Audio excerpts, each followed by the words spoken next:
तो बच्चों, अभी जो क्वेश्चन मैं एक्सप्लेन करने जा रहा हूँ, ये क्वेश्चंस मैंने RS अग्रवाल बुक से लिया हूँ और ये क्लास 10 का क्वेश्चन है। चैप्टर्स का नाम है अर्थमेटिक प्रोग्रेशंस और ये exercise 11A and question number 34. Now see the question number 34. Find the common difference of an AP whose first term is 5 and the sum of its first 4 term is half the sum of the next 4 term. देखिए question में क्या बोल रहा है कि मुझे एक common difference निकालना है जिसका अर्थमेटिक प्रोग्रेशन सीरीज दिया हुआ है, उसका हमको कॉमन डिफरेंस निकालना है और उस अर्थमेटिक प्रोग्रेशन का जो पहला नंबर है फर्स्ट टर्म वो कितना दिया, 5 दिया हुआ है। तो ना लेट्स सॉल्व द क्वेश्चंस में क्या बोल रहा है, पहला चीज जो ए है, ए इक्वल टू कितना दिया, 5, मतलब फर्स्ट टर्म को हम ए मान लेते हैं, तो फर्स्ट टर्म का वैल्यू कितना दिया है, 5 दिया है।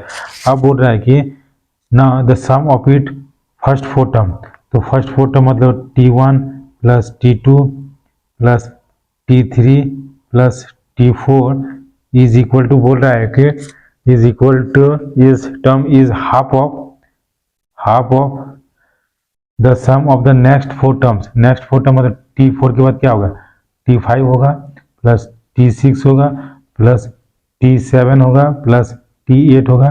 4 टर्म्स 1 2 3 4 टर्म्स हो गया, यही क्वेश्चन में बोल रहा है। तो हमको इससे कॉमन डिफरेंस, इस अर्थमेटिक प्रोग्रेशंस का कॉमन डिफरेंस हमको निकालना है ये रिलेशंस के साथ।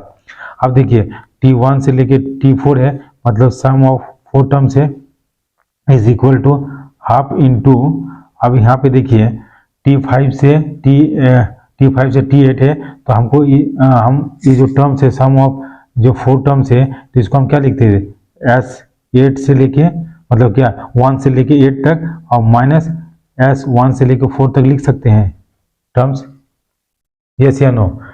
मतलब देखिए कोई भी नंबर है 1 से लेके मुझे ये, इसका मतलब क्या 1 से लेके 8 तक कोई नंबर, ये टर्म्स है 1 से लेके 8 तक, तो बोला पहला 4 टर्म्स मतलब 1 से लेके 4 तक।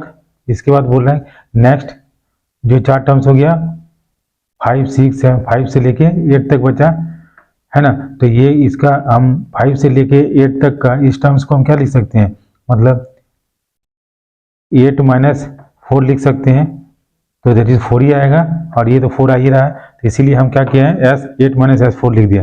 अब S4 है और S8 माइनस S4, तो हम इसको क्या करते हैं, इसको सिंप्लीफाई करते हैं, तो ये इसको क्या करते हैं, कॉमन आ गया, ये मल्टीप्लाई नीचे से 2S4 is equal to S8 minus S4 लिख सकते हैं, यस या नो।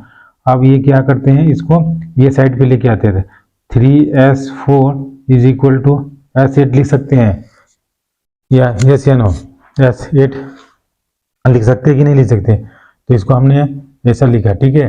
अब देखिए हमको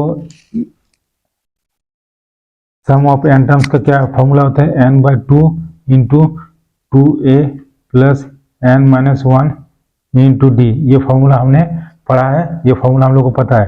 तो S4 टर्म्स का क्या लिखेंगे, 3 इंटू S4 का क्या लिखेंगे, 4/2 लिखेंगे into 2 into a plus n कितना है 4 माइनस 1 इंटू डी, यही है, इज इक्वल टू S8 है, तो n/2 मतलब क्या हो गया 8/2 इंटू 2 इंटू ए आप प्लस 8 माइनस 1 इंटू डी, इस तरह से लिख सकते हैं, यस या नो। अब ये 2 हम कैंसिल करते 4 हो गया, अब यहाँ पे 2 2 जा 4 कैंसिल हो गया, तो ये 6 हो गया, तो यहाँ पे कितने हैं 2a आप प्लस 3d लिख सकते हैं, इज इक्वल टू कितना हो गया 4 कॉमन लिया, तो 2a प्लस 7d लिखा, ठीक है। अब देखिए a का वैल्यू मेरा कितना दिया है 5 है, तो क्या हमें 6 हो गया और 2 इंटू 5 एक जगह 5 प्लस 3d किया इज इक्वल टू कितना हो गया 4 इंटू 2 इंटू ए का कितना 5 है और प्लस 7d। अब इसको हम सॉल्व करते हैं इधर, तो सॉल्व करने के बाद कितना आ गया देखिए, तो सॉल्व करते हैं इसको, तो ये मेरा हो गया,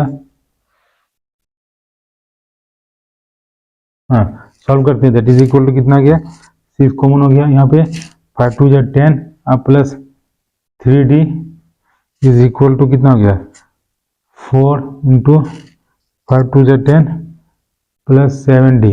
ठीक है, तो आप यहाँ पे 2 2 जा 4 2 3 जा 6 ये काट सकते हैं। अब इसको मतलब 30 plus 9d is equal to कितना 20 अब प्लस 14d। अब क्या करते हैं d को एक 9d minus 14d is equal to how much 20 minus 30। This implies 9d और 15d 9 5d is equal to कितना हो गया माइनस 10 हो गया।